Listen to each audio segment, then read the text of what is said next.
अस्सलाम वालेकुम दोस्तों, एक जेरी मैं वीडियो बनाना पाया, मैं अपने प्यारे मुअज़्ज़ज़ बुजुर्ग सरदार शेर अली खान गुरचाणी, परवेज खान गुरचाणी उन्हें वास्ते कि मैं आया इतने फोर्ट मनु विजिट करन साकू एक प्यारा बुजुर्ग मिल गए।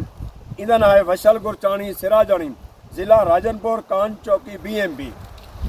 यार इन्हें 5 बच्चे इतना पापड़ विचेंदा वधे या बिस्किट वगैरह विचेंदा वधे। इन्हें मैं को अपील की है कि मेरी मदद करो। बरकत भी बरकत न्यूज़ से साड़ी वीडियो चलाओ कि सारी मदद थी विझे। मैं सरदार साहब तो एक गुजारिश करें, 5 बच्चे इन्हें पापड़ बिस्कुट बेच के उन्हें गुजारा इन्हें नहीं थी ना। मेहरबानी करो, वशल खान की इमदाद करो। मैं तो अपील करना पाया। और जिस वक्त इतना वदन था फोर्ट मनु के इलाके के इतों के मुअज़्ज़ज़ वडेरे को बलोच बिरादरी के मैं दर्द मंदाना अपील करना। वशल खान तुहाडे इलाके आवे जिला राजनपुर को तुसां सारे वडेरे बलोच बिरा ये वशल खान की मदद करो। इन्हें छोटे छोटे बच्चे वन ये पापड़ बेच के गुजारा नहीं कर सकता यार। या 100 बजते को सारे दी या 200 बजते। सर्दी का मौसम है, फोर्ट मनु इतना बिल्कुल कोई नहीं आंदा पाया ना। इन्हें सौदे विकते यार, बहुत परेशान है। क्या करे, कितना विझे।